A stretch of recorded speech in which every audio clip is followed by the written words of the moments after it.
Vamos al segundo libro de Samuel.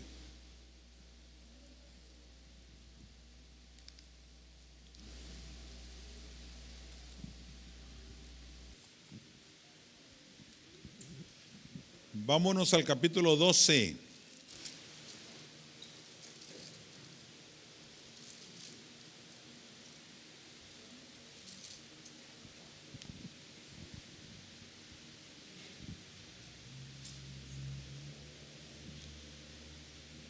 Son 14 versículos que vamos a leer. Estamos hablando acerca del pecado. El pecado como tal, aunque está fea la palabra y mal la acción, es una doctrina en la Biblia.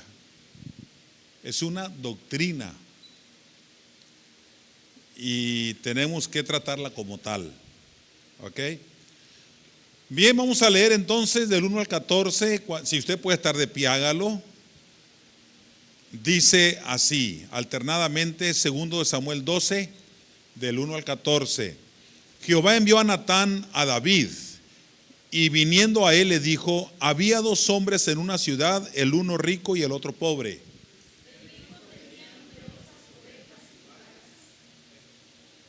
Pero el pobre no tenía más que una sola corderita que él había comprado y criado, y que había crecido con él y con sus hijos juntamente, comiendo de su bocado y bebiendo de su vaso y durmiendo en su seno, y la tenía como a una hija.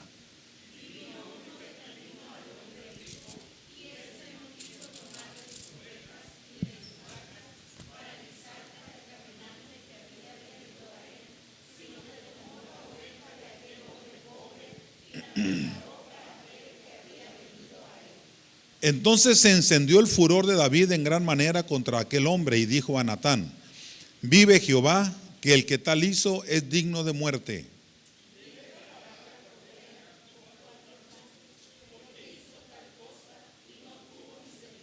Entonces dijo Natán a David: tú eres aquel hombre. Así ha dicho Jehová, Dios de Israel: yo te ungí por rey sobre Israel, y te libré de la mano de Saúl.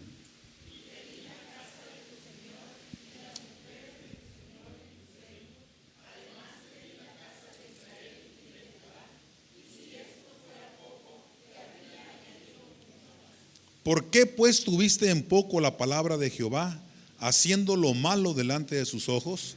A Urías Heteo heriste a espada, y tomaste por mujer a su mujer, y a él lo mataste con la espada de los hijos de Amón.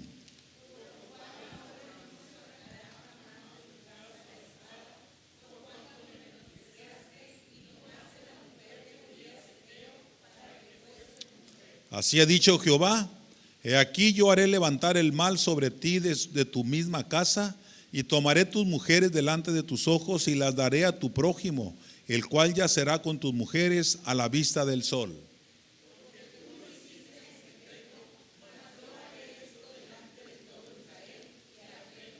Entonces dijo David a Natán: pequé contra Jehová. Y Natán dijo a David: también Jehová ha remitido tu pecado, no morirás.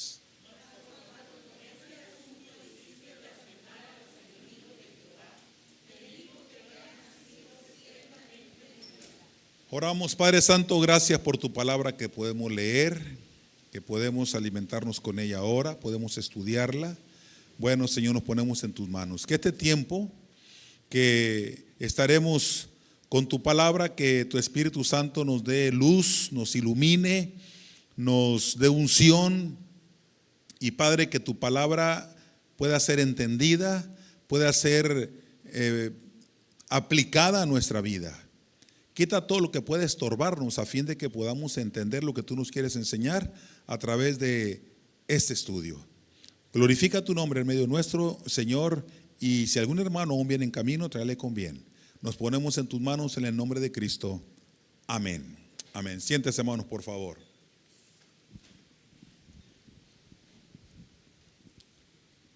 Hemos estado viendo acerca de pecado, como he mencionado. Yo preguntaba hace 8 días: ¿Puede alguien llegar a conocer a Dios? ¿Puede alguien llegar a conocer a Dios? Y también preguntaba, ¿quién conoce a Dios? Sabemos, hermanos, que sí podemos llegar a conocer a Dios. Sí podemos. Porque Cristo lo ha dado a conocer. Así de simple. El Padre es dado a conocer por el Hijo.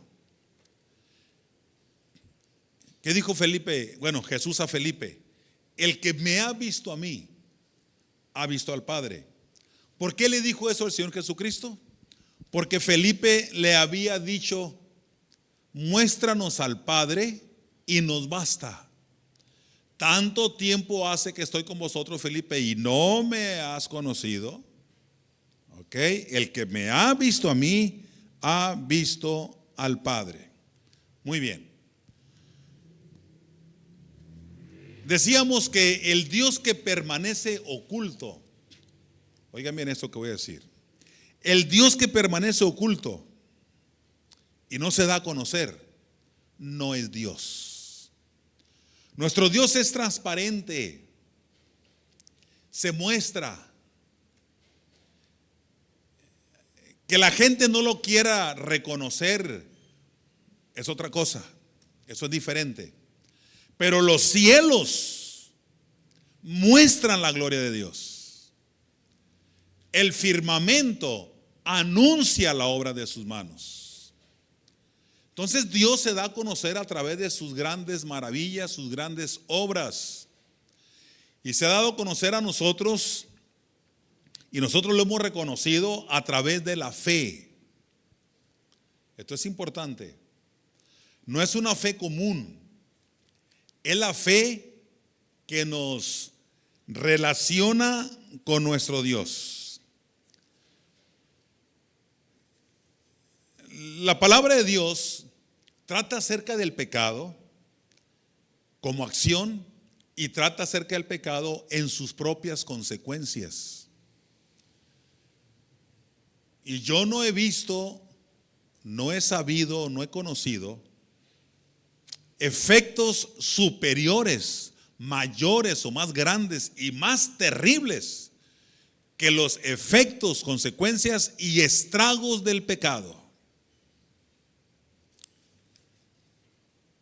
¿Quién podría mencionar un efecto del pecado? ¿Mande?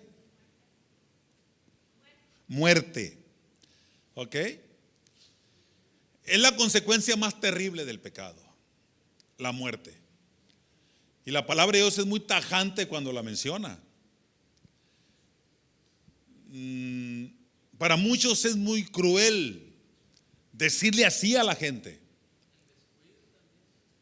El descuido es un efecto, también es una consecuencia. ¿Ok? Y el descuido puede ser también la causa. Mande. No hay paz, ¿de acuerdo? No hay vergüenza. Produce vergüenza. Ok, aunque también la quita. Aunque también la quita, ¿no? El pecado. Muy bien. Sí, se dice que bueno, aquí haciendo referencia a Satanás, nos quita la vergüenza para que pequemos y nos la regresa para que no lo confesemos.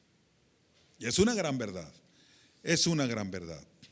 Entonces, el pecado, hermanos, produce efectos, produce estragos.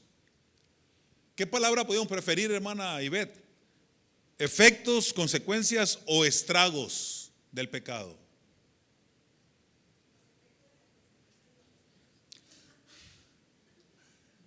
Los efectos porque también la consecuencia tiene sus efectos. Sí. Mande. Testimonio. Ok. Sí, el pecado echa a perder todo. Sí.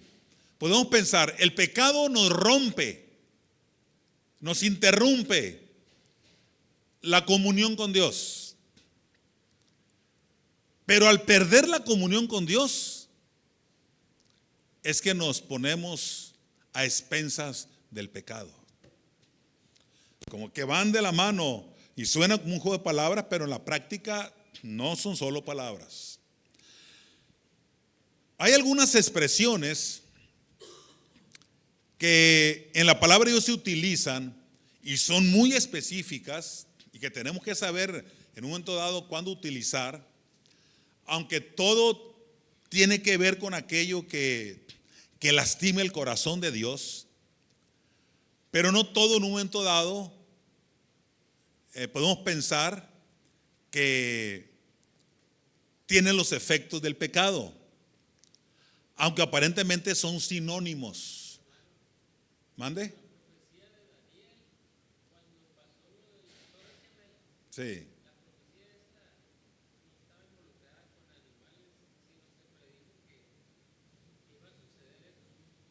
Sí, hubo quien dijo algo. Sí, el pecado ha generado grandes estragos y trastornos. Otra palabra muy aplicable para las consecuencias del pecado. Muy bien. Ok, entonces hay una palabra, bueno, hay varias palabras que vamos a ver. Cuando leemos en la palabra de Dios la palabra transgresión o transgredir o transgresores, bueno, son sus derivados. Ok, vamos a ubicar la palabra. Transgresión, ¿qué es? Es marchar por un lado del camino, óiganlo bien. Es marchar por un lado del camino y salirse de los límites que Dios ha establecido. ¿Cuántos cristianos creen, o por incluirnos, creemos que vamos por el camino, pero realmente estamos solamente junto al camino? Y permanecer junto al camino es sumamente peligroso, y más cuando creemos que estamos en el camino, pero solamente vamos junto al camino. Ok, cuando nos estamos yendo por un lado, cuando solamente estamos mirando y estamos de cerca. No, estar de cerca o estar muy cerca o estar casi al camino es lo mismo que estar sumamente lejos, porque no estamos en el camino. Salirse muy a los límites es lo mismo que salirnos inmediatamente de los límites allí que Dios ha establecido. Y es allí cuando la palabra transgresión se utiliza y nos volvemos transgresores. Ok, marchamos solamente por un lado del camino y fácilmente transgredimos la ley de Dios. En el Antiguo Testamento, principalmente en los Salmos, se utilizan algunas expresiones como mandamientos, enseñanzas, preceptos, decretos, estatutos, leyes. Ok, que en cada contexto se aplica según cada cosa. Muy bien. Y a veces encontramos la palabra transgresión y la vemos muy grande o la vemos muy superficial. Pero de cualquier manera, transgresión es estar fuera de la voluntad de Dios. Ok. Su efecto puede ser muy feo, terrible. La transgresión, hermanos, en la vida diaria, podemos estar junto al camino. Es como quien viene al templo y se queda afuera y de allá escucha. De allá por la ventana solamente está oyendo desde la banqueta. Ok, es por un lado. Pensé que iba a salir. Muy bien. Es como quien viene al culto pero no entra al culto, se queda por fuera y luego dice: fui al culto. Ok, ¿cuántos cristianos hay así que caminan solamente por un lado pero no entran? ¿Por qué? Porque le tienen miedo a una palabra, a una palabra clave en la vida cristiana y le tememos a esa palabrita y se llama compromiso.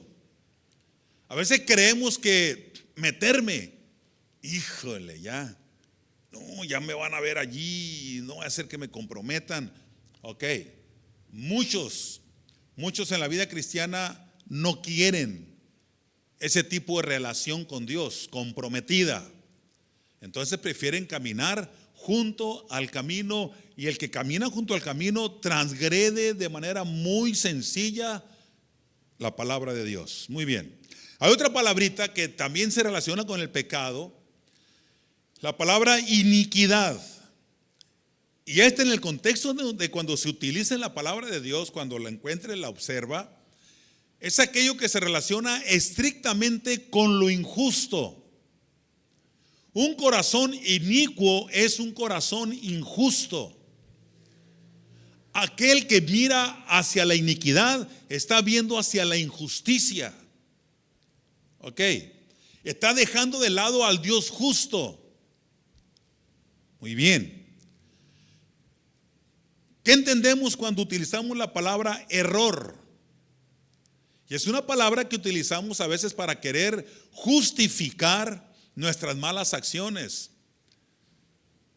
Ya pues cometí un error. A ver, ¿es error o es pecado? A veces es una palabra que utilizamos para justificarnos y que no sea tan agresiva la consecuencia. Ok, ¿qué es error? Error es no hacer lo correcto o hacer lo incorrecto. Eso es error. Y en la palabra de Dios se usa esa palabra también para denotar cuando no estamos haciendo las cosas bien delante de Dios. Ok, que en el contexto de cuando se usa no se le llama pecado, pero es un error que nos conduce. Es un error que si no reflexionamos, ese error nos lleva y nos conduce a ir más adentro y caer en pecado cuando no lo reconocemos. Ahora, la palabra maldad es la manifestación o expresión de la naturaleza mala y perversa. La maldad es la manifestación de un corazón perverso, de un corazón malo. Aunque la Biblia dice que el corazón del hombre es malo desde la juventud, ¿ok? Pero cuando nacemos a la vida cristiana desde niños, el corazón no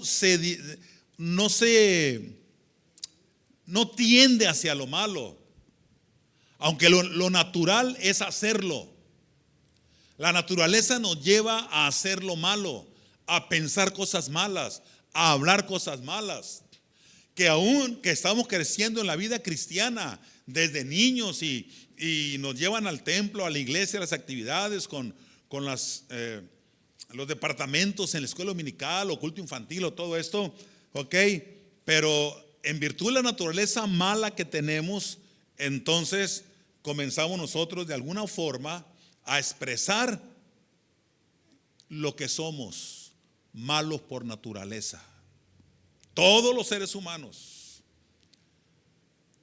Desafortunadamente, los cristianos más consagrados que puede haber en el mundo entero tienen también una naturaleza pecaminosa. Por más sanos espiritualmente que se vean, una vida limpia, una vida de mucha bendición, pero la naturaleza mala ahí está. Naturaleza de pecado allí permanece. Y es la lucha constante, aunque el cristiano lleva una vida muy pura delante de Dios, muy santa, muy consagrada, muy diferente, muy apartada del mal y del pecado. Con todo y eso, nosotros seguimos continuando con la naturaleza pecaminosa. Ok. Sí, a los niños les inculcamos las cosas buenas, sin embargo la naturaleza mala ahí permanece. La naturaleza mala nos lleva a hacer obras malas. Así es, en efecto. La palabra desobediencia, fíjense lo que dice esto, es la falta de voluntad. Ya son decisiones personales, esta palabra como se aplica en la palabra de Dios. Es la falta de voluntad para someterse a la dirección y guía en el camino de la verdad y la rectitud. ¿Qué le pasó a Adán y a Eva? Les faltó voluntad para someterse a la orden de Dios. Le faltó voluntad. Por eso desobedecieron. Ustedes y yo, cuando desobedecemos lo que Dios nos ordena, o cuando alguien cuando éramos todavía dependientes de nuestros padres y que nos daban una orden, desobedecíamos, era nuestra voluntad la que no la sujetábamos a la autoridad de nuestros padres. Es ahora nuestra voluntad la que no la sometemos al Espíritu Santo, que nos quiere dar dirección y nos guía. Ok. Entonces esa falta de voluntad se reflejó en el huerto de Edén.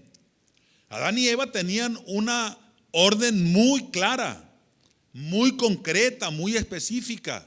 Sin embargo, no sometieron su voluntad a la dirección y a la autoridad y a la guianza de Dios. Se dejaron llevar por lo que el enemigo les había dicho. ¿Y qué les había dicho el enemigo? El diablo, Satanás, ¿qué les había dicho? De modo que Dios les ha dicho que no coman de este fruto. Sí, es que nos dijo que el día que comamos de él vamos a morir. ¿Y qué fue lo inmediato que hizo Satanás? No moriréis. ¿Es en serio? ¿No vamos a morir? Ya, los atrapó el enemigo. Entonces no vamos a morir. ¿Le puso límites? Sí, claro. La orden conllevaba límites. Pues pueden comer esto, pero aquello no. ¿Ok? Entonces Adán y Eva pues le creyeron más al diablo. Sometieron más su voluntad a lo que el enemigo les decía que lo que el Señor les había dicho. Y bien dice la palabra de Dios, que Satanás le dijo a Adán y Eva, lo que pasa es que sabe Dios que el día que ustedes coman de este fruto que Él les prohibió comer, serán abiertos vuestros ojos y van a ser como Dios y van a conocer el bien y el mal, y es lo que Él no quiere, que sean como Él. Qué tremendo esto, hermanos. Entonces Adán y Eva, sometiendo su voluntad a la voluntad del enemigo, dejándose llegar y dejándose caer en un engaño. ¿Y qué es lo que ocurre en nuestros tiempos? Desde el día que Adán y Eva comieron de aquel fruto, la Biblia lo dice, que fueron abiertos sus ojos. Y desde el día que Adán y Eva abrieron sus ojos, desde el día que Adán y Eva abrieron sus ojos, cayó la maldición sobre ellos y el resto de la raza humana, y fueron abiertos los ojos a los asesinatos, al robo, a la destrucción de los hogares, de nuestros jóvenes, nuestros niños en el vientre de su madre. Desde el día que Adán y Eva abrieron sus ojos, fueron abiertos los ojos a la maldad, en términos generales. Entonces, qué importante es esta palabrita. Vimos en el contexto el caso de David. David, ¿tú qué harías al que hizo esto? Lanzó la sentencia, David. No, pues él debe. Ok, pues tú eres ese hombre. El profeta Natán lo hizo reflexionar. Y como bien decía Mariela, el efecto mayor, la consecuencia del pecado es la muerte. El niño que estás esperando a raíz de aquella relación ilícita va a morir. Sí, exacto. Sí. Va a morir ese bebé y no va a vivir. Y no solamente eso, el resto de tu familia va a padecer violencia. No va a faltar la espada en el resto de tus sucesores. Y así va a ser, David. Hermanos, el pecado tiene sus efectos terribles. Cuando lo estamos practicando, voluntaria o involuntariamente, no pensamos en nada de eso. No, pues es que las propias concupiscencias de la carne nos ciegan, nos bloquean la mente, el cerebro, y no pensamos en lo que podemos vivir como consecuencia real. Pero necesitamos entender, ustedes y yo, hermanos, que el pecado ni siquiera comenzó aquí en la tierra. ¿Dónde comenzó? Comenzó en el cielo. El pecado comenzó en el cielo, mis hermanos. Terrible realidad, pero comenzó en el cielo. ¿Cuándo comenzó en el cielo? Vean por favor Isaías 14. Isaías capítulo 14.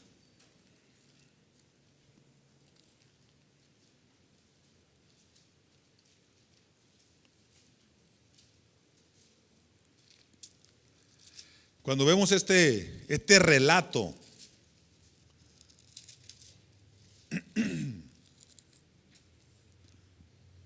según aquí hace referencia al rey de Babilonia.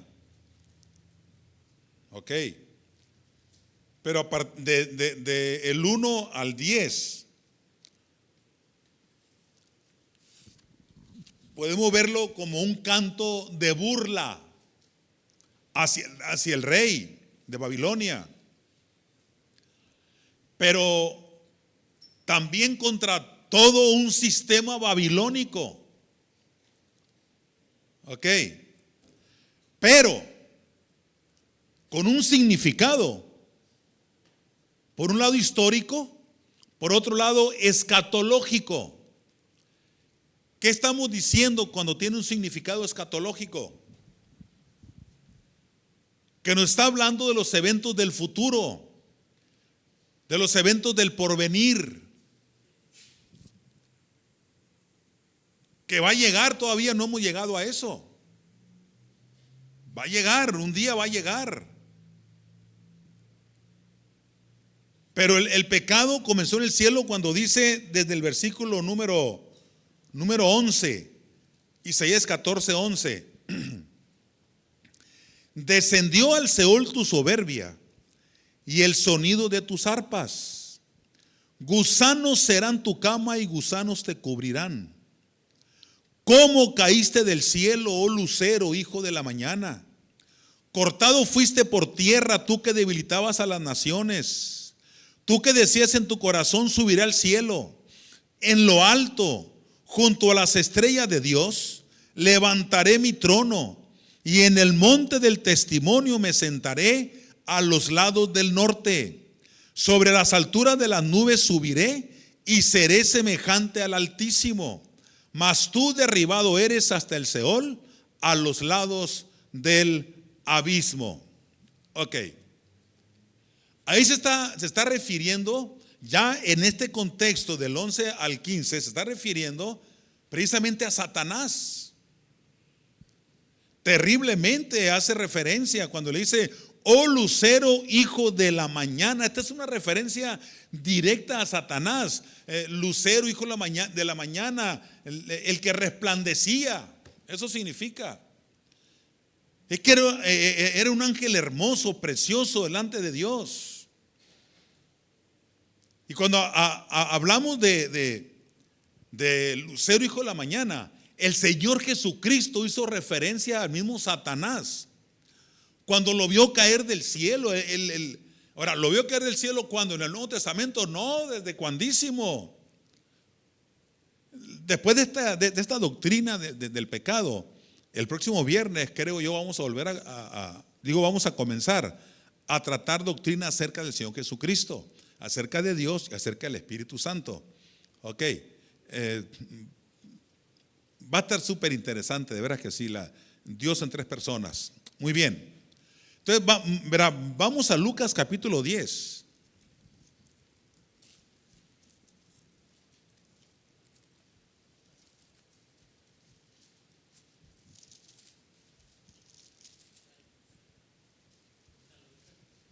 Lucas 10, 18. Dice, y les dijo: yo veía a Satanás caer del cielo como un rayo. Porque era el lucero, el hijo de la mañana, el que resplandece. Cayó como un rayo. Pero el Señor Jesucristo lo vio caer del cielo. Cuando aquí, en Lucas, hace 2000 años, no. Hace miles de años, nadie puede precisar la fecha, ni cuánto tiempo hace. Ni siquiera podemos pensar en una aproximación. Pero habla de la preexistencia de Cristo, pero no es el tema ahora, ¿no? Habrá que Cristo ya existía antes de la fundación del mundo, y antes de la fundación del mundo ocurrió este suceso de Satanás en el cielo, cuando engañó a los ángeles y quiso tener la autoridad sobre ellos. ¿Sí? Ok, muy bien. Entonces, hermanos, estas expresiones que aparecen aquí en Isaías 14 no pueden atribuirse más que nada más a Satanás, a ninguna otra persona excepto a Satanás, a nadie más. Vamos a 1 Timoteo capítulo 3 versículo 6, por favor. 1 Timoteo 3, 6.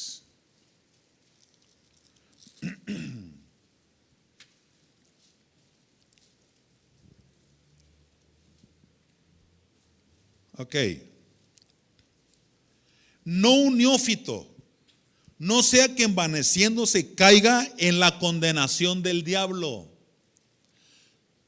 O sea que Satanás, por haberse ensoberbecido y rebelado contra la autoridad de Dios, fue sujeto a una sentencia y fue sujeto a una condena.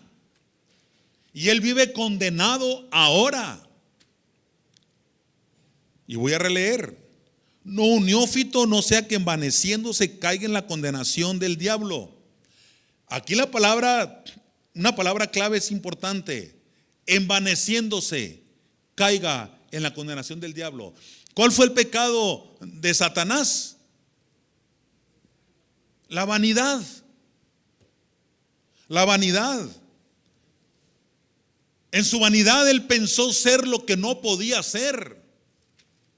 Su naturaleza no le daba para más.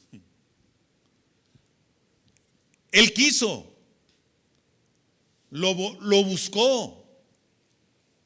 Gracias a Dios no lo logró. Y gracias a Dios, literal, así de simple.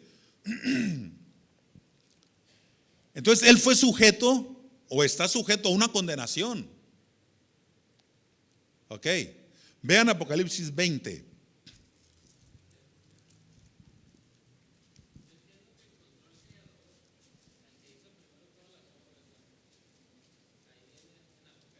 Sí, Apocalipsis 20, versículos 2 y 3. Dice: y prendió al dragón, Apocalipsis 20, 2 y 3, ¿no? Y prendió al dragón, la serpiente antigua, que es el diablo y Satanás, y lo ató por 1000 años. Y lo arrojó al abismo, y lo encerró y puso su sello sobre él, para que no engañase más a las naciones hasta que fuesen cumplidos 1000 años, y después de esto debe ser atado por un poco de tiempo.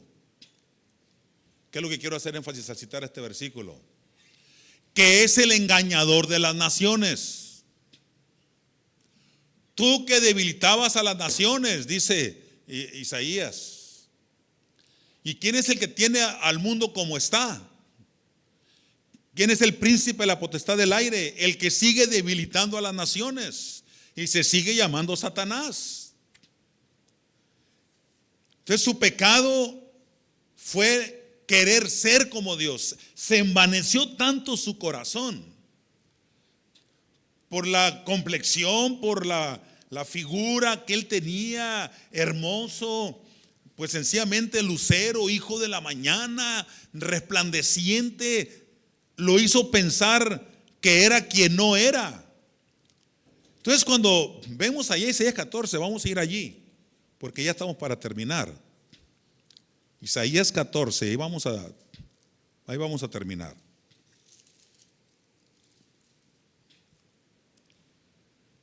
Aquí, hermanos, el diablo habló en primera persona. Satanás habló en primera persona en lo que él pretendía. Ok. Hay 5 cosas a las que hizo referencia el enemigo de Dios y nuestro como primera persona. Dice, vamos a entenderlo, está entre el versículo 13 y 14, pero lo vamos a leer desde el principio. Descendió al Seol tu soberbia. Ok. Se ensoberbeció por la vanidad que había en su corazón. Descendió al Seol tu soberbia y el sonido de tus arpas. Gusanos serán tu cama y gusanos te cubrirán. Por eso dice la palabra de Dios que el cielo es un lugar donde el fuego nunca se apaga y el gusano nunca muere. ¿Qué dije? Ay, perdón. El infierno es el lugar donde el fuego nunca se apaga y el gusano nunca muere. Qué bueno que me corrigieron. Ok. Porque tiene muchas cosas en la cabeza uno y adelanta las palabras. Muy bien. Gusanos serán tu cama y gusanos te cubrirán. Imagínense por toda la eternidad eso. ¿Cómo caíste del cielo, oh lucero, hijo de la mañana? Cortado fuiste por tierra, tú que debilitabas a las naciones. Ahora, tú que decías en tu corazón, aquí están las 5 palabras a las que se refiere en primera persona el enemigo. Subiré al cielo. Ok. En lo alto, junto a las estrellas de Dios, levantaré mi trono y en el monte del testimonio me sentaré a los lados del norte.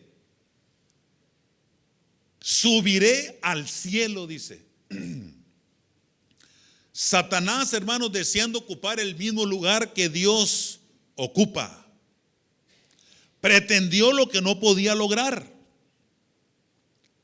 Tanto fue su envanecimiento y su soberbia, su altivez, que creyó que lo podía lograr. Él deseaba ocupar el lugar de Dios y sigue deseándolo. Pero como ya no se ha convencido al 100 y sigue todavía terqueando, por eso nos hace daño a los cristianos, porque con Dios no puede y con nosotros, desafortunadamente, si le damos chance, sí puede. Ese es el problema. Eso es lo terrible. Si le damos chance, no, hermanos, hace con nosotros lo que Él quiera y destruye nuestra vida y las personas que más amamos en la vida y nos hace una vida difícil y complicada. Y luego dice, levantaré mi trono. Siempre ha querido, hermanos, y sigue deseando elevar su trono por encima del de Dios y gobernar las naciones. Terrible. Luego dice, me sentaré a los lados del norte. En la literatura judía esto se entendía como en la literatura pagana, mejor dicho, esto se entendía como pertenecer al lugar de los dioses, pertenecer en el lugar y gobernar a todos los dioses.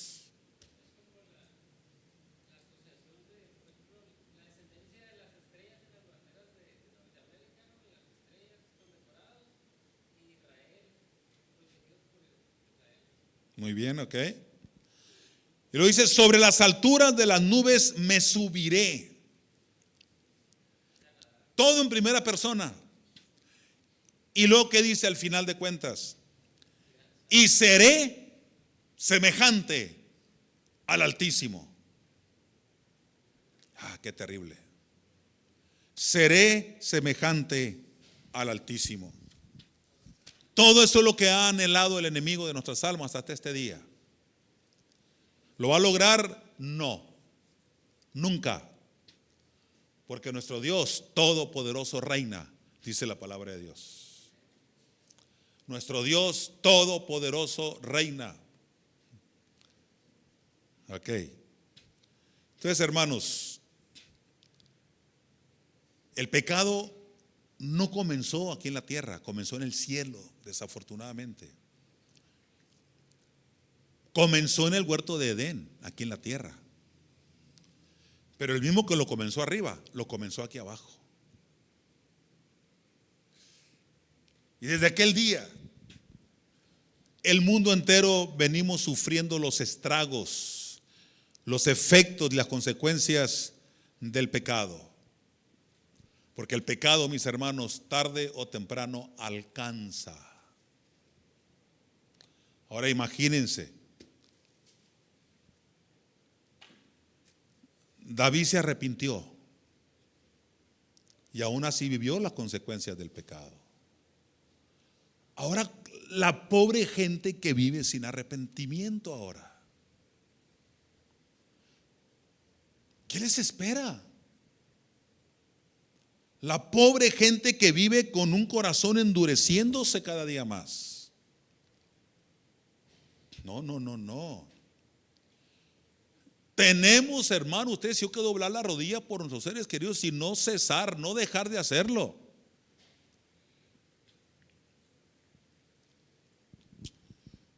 Yo tengo una lista de personas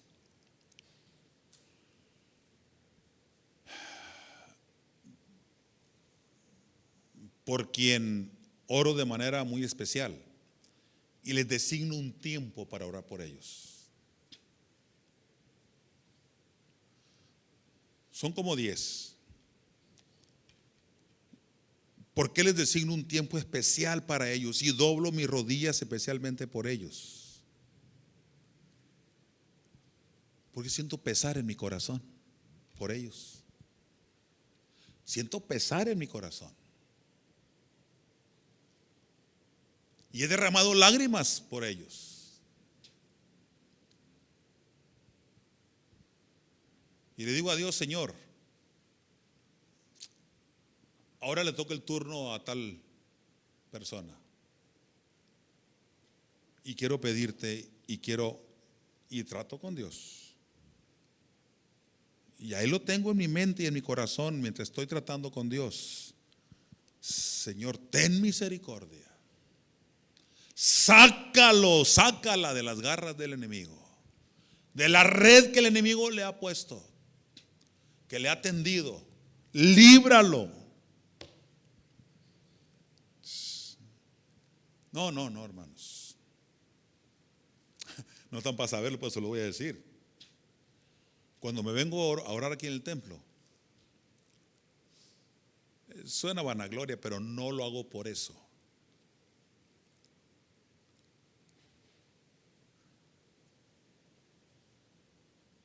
Me tiro al suelo,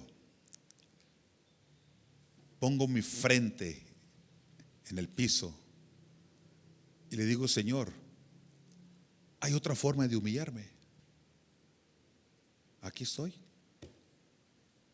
Pero toma esta lista de hombres y mujeres en tus manos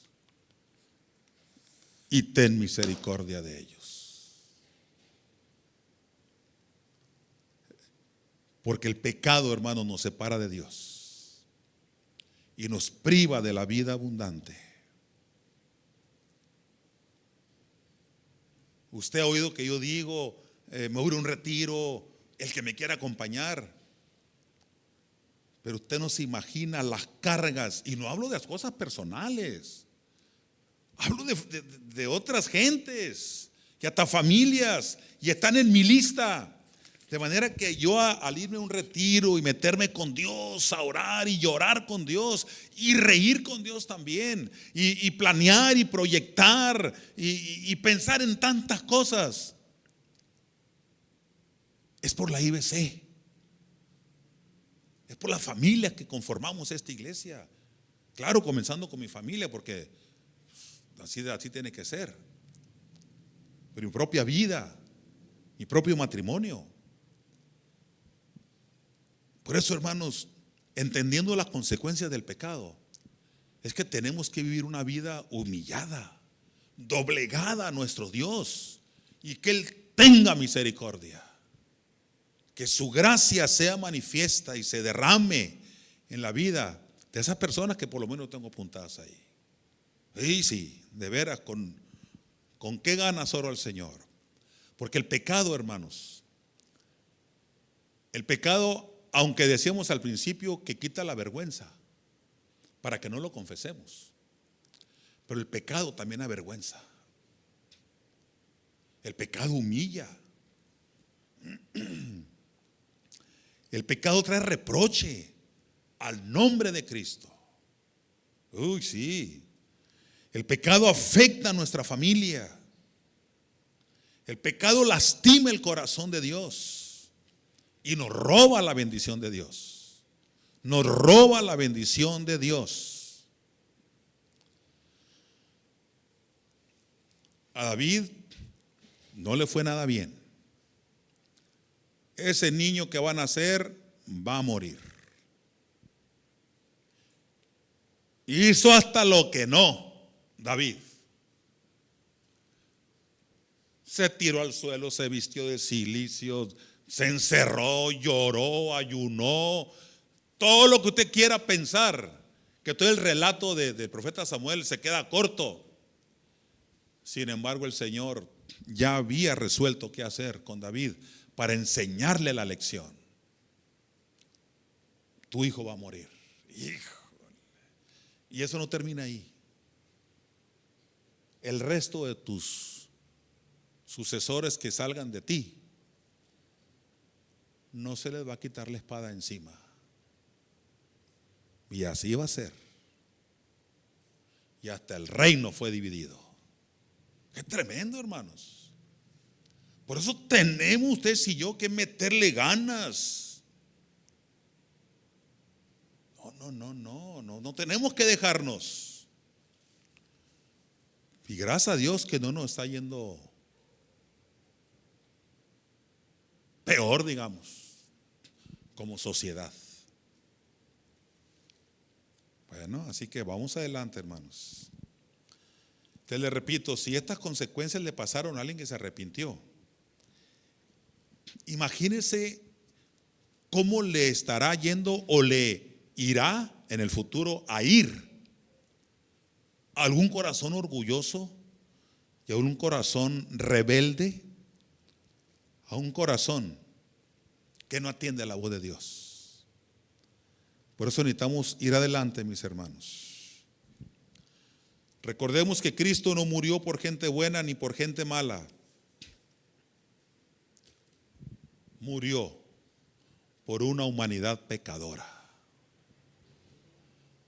Él no pensó en gente mala, ni pensó en gente buena, en gente noble, en gente generosa, en gente... No.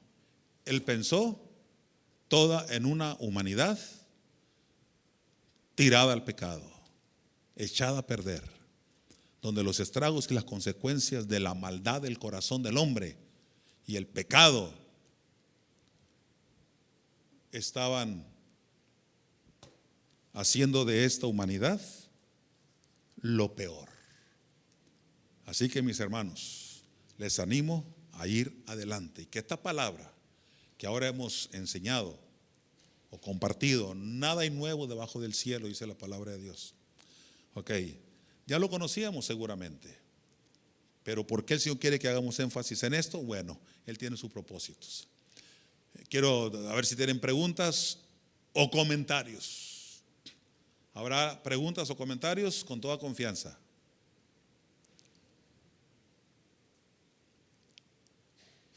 Hermana Nora, ¿una pregunta o comentarios? ¿Todo bien? ¿Y tú, Diego? ¿Aide? Si todo bien con Diego y todo bien con Aide también. Qué bueno. ¿Y tú, Valeria? ¿Todo bien? Ok. Ariel, nunca te he preguntado cómo se llama tu amiga. Michelle, bienvenida Michelle. Ok. Jesús, ¿alguna pregunta o un comentario o todo bien? ¿Sí se entendió bien? Ok, sale, entonces vamos a vivir lo que Dios nos ha enseñado. Sale. Ok, póngase de pie. Le dejo el lugar al Ibamo porque nos va a dirigir con un canto. Luego ofrecemos al Señor diezmos y ofrendas y oramos y nos vamos. Sale.